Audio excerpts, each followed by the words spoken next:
আছানে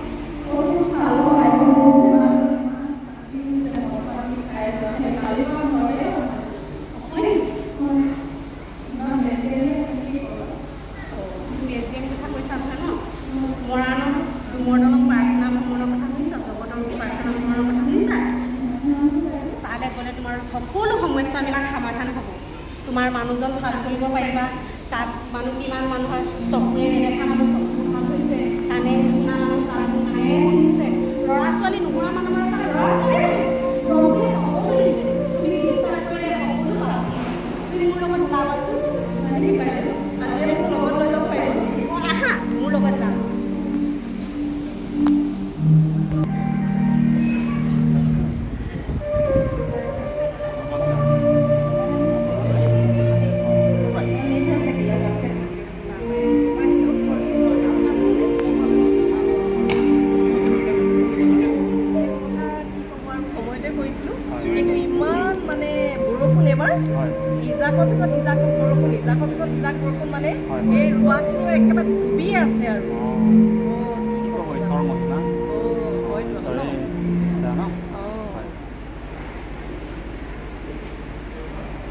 ঈশ্বৰে ইচ্ছা সকলো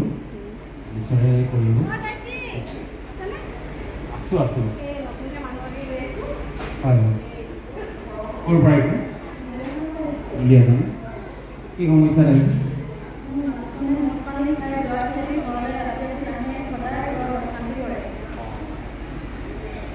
হ'ব আজি আপুনি ঈশ্বৰে আপোনাক যি পবিত্ৰ ঠাইলৈ চলাই আহিছে আজি বাইদেউ যোগেদি আজি আপুনি যি ঠাইলৈ আহিছে আপুনি প্ৰাৰ্থনা কৰিব আপোনাৰ মানুহজন নিশ্চয় ভাল হ'ব আপুনি আজিৰ পৰা প্ৰভু যীশুৰ নামেৰে প্ৰাৰ্থনা কৰিব তেওঁ নোৱাৰা কাম একো নাই আজি দেখিছে আমি আৰু বাইদেউ যেনেকুৱা দুখত কষ্টত আছিলে তেওঁ মানুহজনক খঙাল আছিলে বহুত মদ পানী সেৱন কৰিছিলে কিন্তু আজি এই বাইদেউ বিশ্বাস কৰাৰ কাৰণে মানুহজন আজি সুস্থ হ'ল মদ পানী খংৰা সকলোবিলাক এৰিলে সেইটো কাৰণে আপুনি একো দুখ নকৰিব আজিৰ পৰা আপোনাৰ মানুহজনৰ কাৰণে আপুনি সদায় প্ৰাৰ্থনা কৰিব ৰাতিপুৱা গধূলি লগন ব্ৰত দিব ইয়াতে লগন দিয়া ব্ৰত নিয়ম আছে আমাৰ কিতাপ আছে লগন ব্ৰতৰ সেই কিতাপকেইখন আপুনি লৈ যাব লগন কেনেকৈ দিব লাগে আপুনি তাতে সকলো কথা পাব আৰু আপুনি লগন দি ঈশ্বৰৰ ওচৰত প্ৰাৰ্থনা কৰিব তেনেকৈ আপোনাৰ মানুহজন এদিন সুস্থ হ'ব মোৰ ঘৰখনো প্ৰথম তেনেকুৱাই আছিলে মোৰ মানুহগৰাকী আহি ইয়াতে প্ৰাৰ্থনা কৰিলে মই বহুত হাই কাজিয়া কৰিছিলোঁ ঘৰখন অশান্তি কৰিছিলোঁ কিন্তু ইয়াত আহিয়ে মানুহগৰাকী যেতিয়া কান্দি কান্দি মোৰ কাৰণে প্ৰাৰ্থনা কৰিলে এই অধৰ্মৰ কাৰণে আৰু মই তেতিয়াৰ পৰাই আজি বিশ্বাস কৰি যেনেকৈ আহিলোঁ তেতিয়াৰ পৰা মই আজি সুস্থ আৰু মোৰ ঘৰখন সদায় আজিৰ পৰা সেই ঈশ্বৰৰ পোৱাৰ পৰাই মই শান্তিয়ে জীৱন যাপন কৰিছোঁ সেইটো কাৰণে আপুনি লগন দিব প্ৰাৰ্থনা কৰিব নিশ্চয় আপোনাৰ মানুহজনক ঈশ্বৰে সুস্থ কৰিব আৰু দেওবাৰ দিনা আগুৱাই হ'ব আৰু কিতাপ পত্ৰবিলাক পঢ়িব তেনেকৈ আপুনি লাহে লাহে লাহে ঈশ্বৰৰ যে আপোনাক আশীৰ্বাদ কৰিছে আপুনি সকলো ভ্ৰমণ পাব আজি বাইদেউ কিডনী ৰোগ আছিলে কিডনী তেওঁৰ ফেলাৰ কৰিছিলে ধন টকা পইচা সকলোবিলাক তেওঁ মাটি বাৰী বিক্ৰী কৰিলে কিন্তু ক'তো পৰিত্ৰাণ নাপালে ডক্টৰৰ ওচৰলৈ গ'ল মেজৰ ওচৰলৈ গৈছিলে কিন্তু ক'তো পৰিত্ৰাণ নাপালে কিন্তু আজি মহান দুৰ্বলনৰ কথা আপুনি আজি গুৰুজনা শ্ৰীজনত যেতিয়া আহিলে এই গুৰুজনাৰ চৰণত যেতিয়া তেওঁ আহি প্ৰাৰ্থনা কৰিলে এই পবিত্ৰ ঠাইত আজি সেই কিডনী দুইটা তেওঁ সুস্থ হৈ উঠিলে আৰু ঘৰখনো শান্তি কাজিয়া পেচাল নাই তো তেনেকৈ আজি তেওঁ শান্তিয়ে জীৱন কটাইছে গতিকে আমি গুৰুজনলৈ শ্ৰদ্ধা জনাইছোঁ তেওঁ আমাক এটা নতুন জীৱন দিছে আজি এই পবিত্ৰ ঠাই আপুনিও তেনেকৈ সুস্থ হ'ব মানুহজনৰ কাৰণে সদায় প্ৰাৰ্থনা ঠিক আছে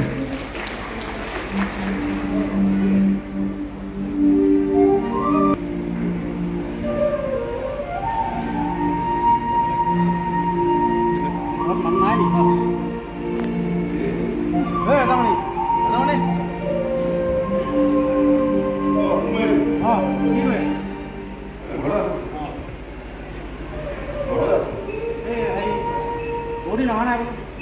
বহুত দিন অহা নাই কি ক'ব মই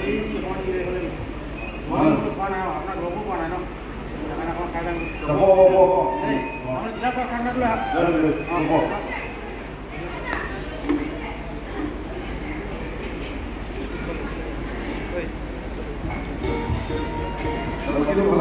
ঠিক আছে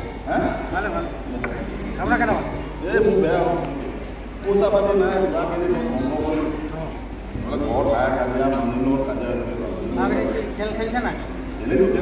খেলি আছে এনেইতো ক'লে বাকী স্কুটিখন স্কুটিখনটো ৰাইজৰ নিচিনা হ'ব লাগে উলিয়াওঁ দিয়ে থাকোঁ 20,000 30,000 আকৌ উলিয়াওঁ আকৌ উলিয়াওঁ কিন্তু কামে নাই কিমান লাগে এইটো ভাওচোন ভাও কিনো ভাল ভাল আপোনাৰ সেই স্কুটিখন যে ইমানকৈ হেৰি কৰি নাথাকে একেখনকে আৰু ইমান কিমান নেকি বিঘা মানে কৈ দিবি নেকি ঘৰতো পইচা নিদিওঁ বৌ আছে নেকি বৌ থাকিলে বুকিব না বৌ নাই নেমানো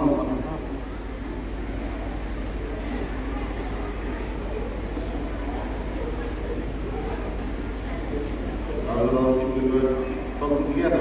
অকণমান কাৰাকে দিছোঁ দেই মানুহ দেখা নাছিলোঁ পৰি অঁ আহি যায় ভালে কৰি লগ লগাই দিয়ক খাই দিয়ক দেই বহুত দিনৰ মূৰত টানিছোঁ মই আপোনাক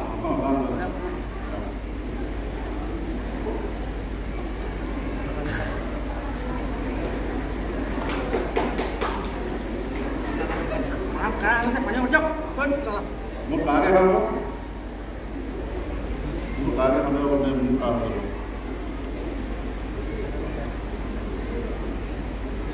মই এবাৰ যাওঁগৈ দেই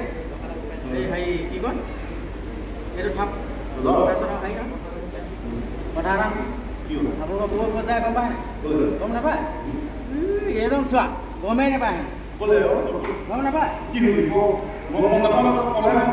এই গীতিৰ লগত যে ক'ত খ্ৰীষ্টানৰ মন্দিৰলৈ যায় আপুনি সেইটো গমেই নাপায় কোন কি গম নাপায় এই ৰমনা মন্দিৰ যে গীতি তাৰ লগত খ্ৰীষ্টানৰ মন্দিৰলৈ বুলি কৈছে খ্ৰীষ্টানৰ মন্দিৰ অঁ মই নিজে দেখিলোঁ এই কাৰণে এটা কৈছিলে মই গম নাপাওঁ অঁ মোক কৈ নাযায় আপুনি বুজাব দেই মই যাম খ্ৰীষ্টানৰ খ্ৰীষ্টান বুলি কৈছে মই দেখিছোঁ ঘূৰি ফুৰা দেখিছোঁ লগতে দুইজনী গৈছে সেইদিনাখন হ'ব দিয়ক মই যাম আকৌ কি অঁ মোৰ বিভাগ কেনেকৈ বেংক চব খতম হ'ল মানে পইচা পাতি নাইকিয়া হ'ল খালি বহুত পইচা পাইছে হয় নি হা আজি মোক ধুনীয়া কেইটামান আছে বুলি কৈছে লাগে পইচা নাই কাৰণে ঘৰতে নোৱাৰে টকা 50,000 যোৱা কৰিলে নাই তই লাগিলে পইচাটো তই ইনকাম দি থাকিম শিকিলে মই লগে লগে দি দিম আৰু 500 টকা মই চাব দিম তই খালি কিবা পাৰ কৰি মই উলিয়াই দিব পাৰিম মানুহ এজন আছে খালি 20 টকাকৈ ল'ব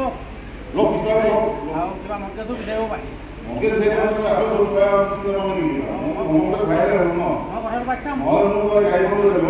একো নাই দিয়ক মই কথাটো পাতি চাম দেই ফোন এটা কৰিব নহ'লে আপুনি হ'লে মোলৈ ফোন এটা কৰিব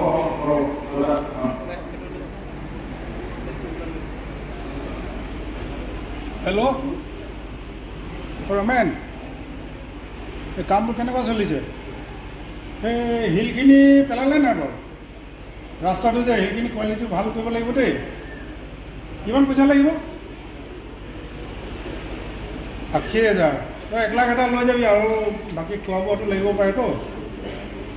অঁ মই উলিয়াই থৈছোঁ বাৰু লৈ যাবি তই ৰাস্তাৰ কোৱালিটি ভাল হ'ব লাগিব ভাই মোৰ ইজ্জতৰ কথা আছে নহ'লে মোৰ কণ্টেক্ট অঁ কি কৰিছে এই নাই মহিজনৰ লগত কথা পাতি আছোঁ অঁ কোৱা মই কাম এটা দেখিছিলোঁ আপোনাক কি কাম এই মোৰ লগৰ এটাক পইচা 50,000 লাগে বুলি কৈছে হয় নেকি অঁ মই তাক সেই 20 টকাকৈ লাগিব বুলি কৈ থৈছোঁ খালি আপুনি মোক 5 টকা এটা দিব লাগিব 5 টকা এটা দিলে মোক কিবা এটা দিব কিন্তু হোটেল খাব লাগিছে নাই দিয়ক কিন্তু আচ্ছা পইচা কেনে লাগে তাক কিবা কামত লাগে বুলি কৈছে মইতো চিনি নাপাওঁ আপোনাৰ মই আছোঁ নহয় আপুনি কেলৈ চিন্তা কৰিছে মই যদি সি উলিয়াই নিদিয়ে মই উলিয়াই নিম আপোনাক কিমান লাগিব 50,000 লাগিব নেকি 50,000 টকা এটা লাগে বুলি আছে বাৰু পইচা মই আপুনি সেইটো চিন্তা নকৰিব পইচাৰ কাৰণে আপুনি একো চিন্তা কৰিব মই মইতো মাতি পঠিয়াইছিলোঁ এতিয়া পইচা দিব পাৰিম হেৰি কৰিব পাৰিম অঁ তথাপিতো এতিয়া 50,000 ন অঁ আপোনাক মই মাহে মাহে সুতটো দি থাকিম তো দিয়াই দিম একো চিন্তা কৰিব মই সেইবোৰ চিনি নাপাওঁ তোকহে মই চিনি অঁ পাওঁ আপুনি মোক ক'ব হয় দেই একো নাই দিয়ক তোৰ জমাতে দিছোঁ মই কাক দিওঁ তই কথা মোক মাহে মাহে ইণ্টাৰেষ্টটো দি থাকিব লাগিব একো নাই পাই যাব আপুনি চিন্তা কৰিব লাগিব এই মই বেলেগে লৈ উলিয়াই থোৱা পইচাটো আছে সেইটোকে লৈ যাব দেই ঠিক আছে এখন অঁ হ'ব যাওঁ আকৌ মই অঁ তই আকৌ নেপাহৰিবি আকৌ মোৰ নাই যিটো নাই কথা এইটো আপুনি সময়মতে পাই যাব সময়মতে মোক দিবি মই আছোঁ নহয় নহ'লে তোকে ধৰিম মই একো নাই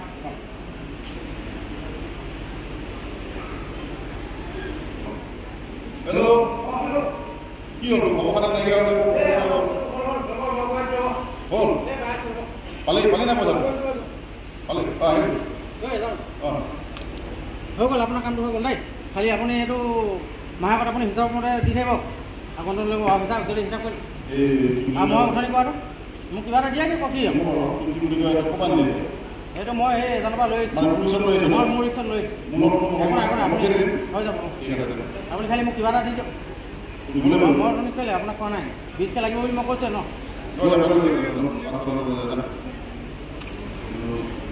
হ'ব দেই খালি কাকো নকবি আকৌ দেই একো নাই একো নাই ঠিক আছে মই আহিছোঁ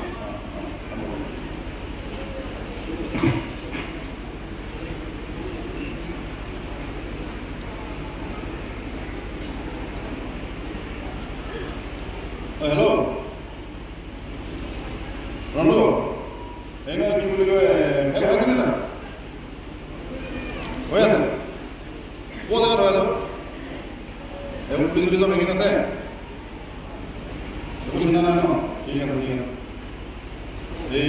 50,000 চমনি নে কিমান চমনি কৰিল 50,000 হ'ব দে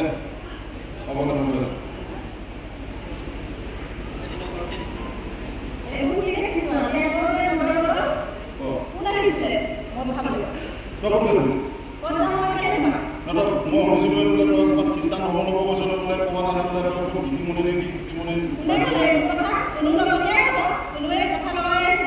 ধুনুৱে লগাইছে কৈছিলি কেলে তই মোক নুদি পিনে যাবলৈ কোনে কৈছিলে ঘৰৰ ছোৱালী দুজনী আছে তই এইপিনে তই ঘৰৰ ওচৰৰ এইপিনে তই ক'ত কৈছিলি ৰাতিপুৱা তই নাই যাম মানুহজনী মোৰ কথা মই মতা মানুহ মই য'ত যাওঁ লাগিব তোৰ বাপেৰৰ খাইছোঁ নেকি মই তোৰ বাপেৰৰ পইচা খেলিছোঁ নেকি মই মোৰ নিজৰ পইচা খেলিছোঁ গম পাইছ নাই সুনুৱে মদ খালেও সিহঁতৰ ঘৰখন ভালে আছে সিহঁতৰ পৰিয়ালটো ভালে চলিছে তোমাৰ পৰিয়ালটো কি চলিছে তোমাৰ সংসাৰখন কি হৈছে গম পোৱা নাই হ'ব মোৰ সংসাৰ এটাকে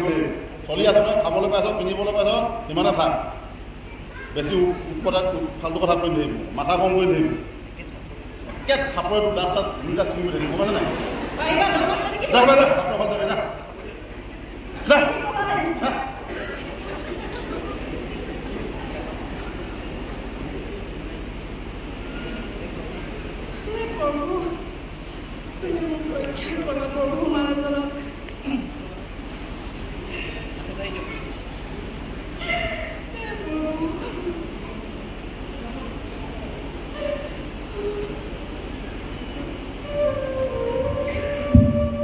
ৰাজামণি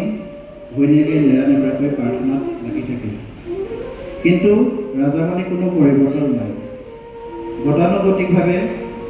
মদ যোৱাতেই ব্যস্ত থাকিল হঠাৎ এদিন ৰাজামণি কুলখালীয়েকৰ কৰোণা হ'ল আকৌ কৰোণা ভাল হৈ অহাৰ পিছত পুনৰ চুগাৰ হাই প্ৰেছাৰ বাঢ়ি গৈ কোনো মানুহক চিনি নোপোৱা হ'ল ৰাজামণিয়ে কুলখালীয়েকক ডিব্ৰুগড়লৈ লৈ গৈ কিন্তু কোনো এখন নাৰ্ছিং হোমত চিট নিদিলে ৰাতি হৈ গ'ল বহু কাকতি মিনতি কৰিলে তাৰ পাছত আছাম মেডিকেলত যেনে তেনে ৰাখিলে কিন্তু এটা চৰ্ততহে চিট দিলে ল'ৰাজনৰ অৱস্থা অতি সংকটজনক কিবা কাৰণত যদি ল'ৰাজন মৃত্যু হয় তাৰ বাবে ডাক্তৰ জগৰীয়া নহয় সেইমতে তাক ভৰ্তি কৰোৱা হ'ল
পিছদিনাখনৰ কথা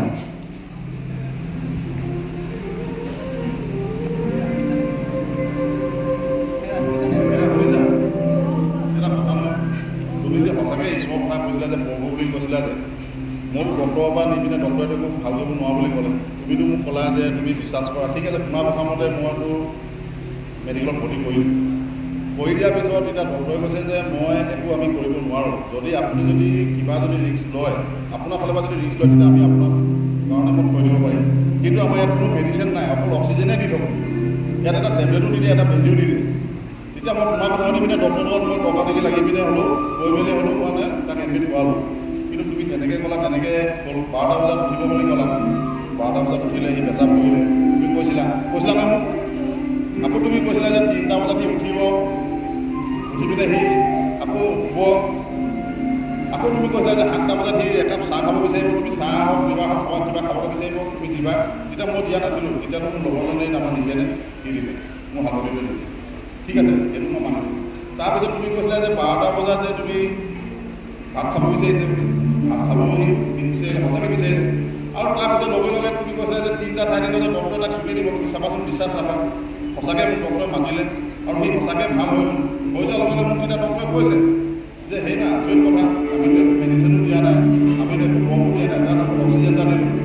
সেই অক্সিজেনটোৱে কেনেকৈ কাম কৰিলে মোৰ বোলো অক্সিজেনৰ পৰা কাম নাই কৰা আপোনালোকেতো কালিতো নাথাকে বুলি কৈছে ডেটটো ঘৰতে লৈ যাওক বুলি কৈছিলে কমচে কম এটলিষ্ট ডেটটো মানুহে চাব পাৰিব বুলি কৈছিলে সেইটো কাৰণে মানে মই ক'লোঁ যে তুমি চোৱা ডক্টৰকেইটা বুজালোঁ এই আমাৰ মৰাণত থকা যিচু প্ৰভু মই নাম যেন কৈ পোৱা নাই মই নাজানো কিন্তু তুমি মানুহজনীয়ে প্ৰাৰ্থনা সদায় কৰিলে দিন ৰাতি কৰিলে গোটেই ৰাতিপুৱা আজি প্ৰাৰ্থনা কৰিলে কিন্তু আজি সেই প্ৰভু যিচুৱেহে বচালে মই ডক্টৰক কৈ পিনে তাৰপিছত আৰু পেচেণ্টটো নিজে উঠিলে নহয় আমাৰ ভাইটি দীপকৰ কথা ক'লোঁ উঠি নিজে গাড়ী গাড়ী কৰিলে পঢ়ি পিনে আমাৰ ঘৰলৈ লৈ আহিলোঁ এতিয়া চোৱা এইটো দীপক ইমান ধুনীয়া হয়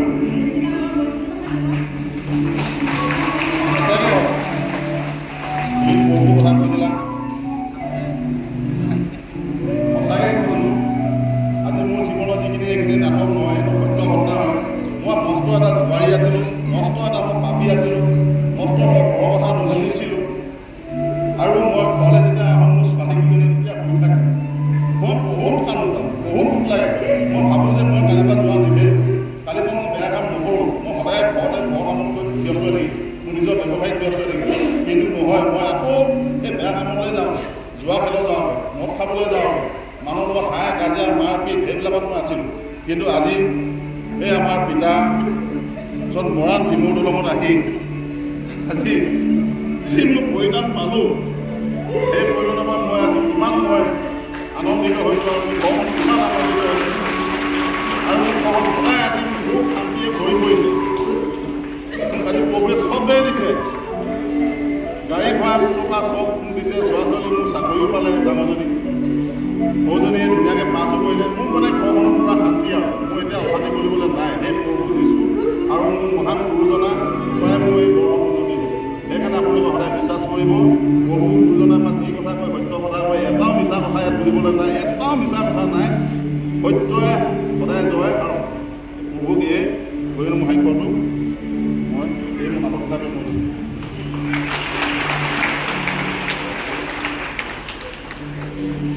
ঈশ্বৰ প্ৰশংসা হওক বাৰু আপোনালোকে ৰাজামণি সাহিত্যটো দেখিলে আজি তেওঁলোকৰ ঘৰত কিমান অশান্তি আছিলে ইয়াৰ সঠিকে তেওঁলোকে দেখুৱাইছে আৰু বহুত তেওঁলোকৰ কথা ক'বলৈ বাকী থাকিলে সেয়েহে প্ৰিয়সকল প্ৰভু যীশুৱে কৈছে যে মই মনুষ্য নহয় মিছা কথা ক'বলৈ এই কাৰণতে যীশুৱে 55 অধ্যায় 1 পদলৈ চাব পৰিত্ৰাণৰ নিমন্ত্ৰণ সেই তৃষ্ণাটো লোকবিলাক তোমালোক প্ৰতিজনে জলৰ ওচৰলৈ আহা সেই ধন থকা লোক তুমিও খোৱা বস্তু কিনা আৰু ভোজন কৰা এনেকৈ আহা বিনামূল্যে বিনা দামে দ্ৰাক্ষাৰস আৰু গাখীৰ কিনে? কিয় আহাৰ নোহোৱা বস্তু নিমিত্তে ধন খৰচ কৰে? আৰু যিহে তৃপ্তি নিদিয়ে তাৰ নিমিত্তে কিয় শ্ৰম কৰে? মনোযোগ কৰি মোৰ কথা শুনা আৰু যি উত্তম সেই সকলো ভোজন কৰে আৰু পুষ্টিকৰ বস্তুৰ দ্বাৰাই প্ৰাণ তুষ্ট কৰে। কাণ পাতা আৰু মোৰ ওচৰলৈ আহা, শুনা, তাতে তোমাৰ প্ৰাণ সজীৱ হ'ব। আৰু মই তোমাৰ লগত অনন্ত কলীয়াতি নিয়ম ডাৱিদৰ আগত প্ৰতিজ্ঞা কৰা নিঃসংশয়ে অনুগ্ৰহবোৰকে স্থিৰ কৰিম। জিহুৱাক পাব পৰা সময়ত তোমালোকে তেওঁ বিচাৰা, তেওঁ ওচৰত থাকোঁতে তেওঁৰ আগত প্ৰাৰ্থনা কৰে। দুষ্ট লোকে তাৰ পথ আৰু অধৰ্মী লোকে তাৰ কল্পনা ত্যাগ কৰক আৰু জিহুৱালৈ উলটি আহক, তাতে তেওঁ তাক কৃপা কৰিব আৰু সি আমাৰ ঈশ্বৰলৈ ঘূৰি আহক, কিয়নো তেওঁ প্ৰচুৰ পৰিমাণে ক্ষমা কৰিব। আমেন। ঈশ্বৰক কোটি কোটিবাৰ ধন্যবাদ দিছোঁ। এনেকুৱা কিমান ঘৰ ভাঙি যোৱা ঘৰ সংসাৰবিলাক আজি আমাৰ যেতিয়া আগতে আছে, তেওঁ ঘৰখন এনেকৈ ভাঙি গৈছিলে, শেষ হৈ গৈছিলে। এনেকুৱা হাজাৰ হাজাৰ মানুহৰ সাক্ষ্যবিলাক ইয়াত আছে। সেয়ে প্ৰভু যীশুৱে কৈছিলে, মোৰ বাক্যবিলাক যদি লিখিবলৈ হ'লে পৃথিৱীত নধৰিব। এই প্ৰিয়সকল, আপোনালোকে যদি আপোনালোকে নাটক আকাৰে কৰিব নাজানে, আপোনালোকৰ সাক্ষ্যবিলাক আমাক দিব। আমি এনেকৈ সাক্ষ্যবিলাক কেনেকৈ নাটক আকাৰে কৰিব লাগে আমি দেখুৱাই দিম। আৰু আপোনালোকে ঈশ্বৰৰ পৰা সদায় আশীৰ্বাদ পাব, কাৰণ বাইবেলত লিখা আছে, যিকোনোৱে মানুহৰ আগত মোক স্বীকাৰ নকৰে, স্বৰ্গদূতৰ আগতো স্বীকাৰ কৰা নাযায়। এই প্ৰিয়সকল, মই একো কৰা নাই, কিন্তু মোৰ জীৱনত ঈশ্বৰে কেনেকৈ দুখ কষ্ট লাভ অপমান নিন্দা ঠাট্টা বেমাৰ আজাৰ হৈছিলে, সেই সাক্ষ্যখিনিহে মই আজি 20 বছৰ দিনে কৈ আছোঁ। তাৰ যোগেদি আজি কিমান দাস জাতিসকলে আজি যেনেকৈ ৰাজামণি ঘৰখন, তেওঁ দুজনী ছোৱালী, তেওঁলোকক দেখি মোৰ কিমান আনন্দ লাগে। এনেকুৱা এখন ঘৰ ভাঙি যোৱা সংসাৰ আজি যে তেওঁলোকক সুখত আছে, সেয়েহে মোক মানুহে নিন্দা ঠাট্টা অপমান কৰিব পাৰে, কিন্তু মই একো দুখ নালাগে। কাৰণ এজোপা গছে যেতিয়া নেকি ইমান ডাঙৰ ৰ'দটো সহ্য কৰি আমাক যেনেকৈ ছাঁ দিয়ে, ঠিক তেনেকৈ মই ইমানখিনি কষ্ট যদিও পাইছিলোঁ, তথাপিতো এতিয়া এনেকুৱাকৈ ঘৰে ঘৰে শান্তি হোৱা দেখি মই কিমান আনন্দ পাইছোঁ। সেয়েহে সকলোকে কৈছোঁ, আপোনালোকেও চেষ্টা কৰক। এই কামটো কৰিব জানিলে একেবাৰে উচিত, মাত্ৰ আপোনাৰ সাক্ষ্যটো কওক। আপোনাৰ সাক্ষ্যটো কোৱাৰ লগে লগে সেই ব্যক্তিজনে যেতিয়া বিশ্বাস কৰিব, তেতিয়া তাৰ আশীৰ্বাদটো আপুনিহে পাব। বাৰু আজি প্ৰাৰ্থনা আমি ইমানতে শেষ কৰিছোঁ। যি বাইদেউগৰাকীয়ে আমাক লঘু আহাৰ দিছে, তেওঁলোকৰ কাৰণে আমি প্ৰাৰ্থনা কৰোঁ। সৰগত নিবাস কৰা অতি মৰমীয়াল ঈশ্বৰ, তোমাক ধন্যবাদ দিছোঁ। অ' প্ৰভু, যি দাসী আজি ইমান কষ্ট কৰি তেওঁৰ যি অন্নমুঠি আমাক খাবলৈ দিছে, তেওঁৰ ওপৰত, তেওঁৰ ঘৰখনৰ ওপৰত উপচি পৰাকৈ আশীৰ্বাদ কৰিবা, সেই প্ৰাৰ্থনা প্ৰাণ কটা উদ্ধাৰ কটা জীৱিত যীশু খ্ৰীষ্টৰ নামত খুলিছোঁ। আমেন। বাৰু আজি প্ৰাৰ্থনা ইমানতে শেষ কৰা হৈছে। অহা সপ্তাহে আকৌ লগ পোৱা প্ৰতিশ্ৰুতিৰে পেছ কৰিলোঁ।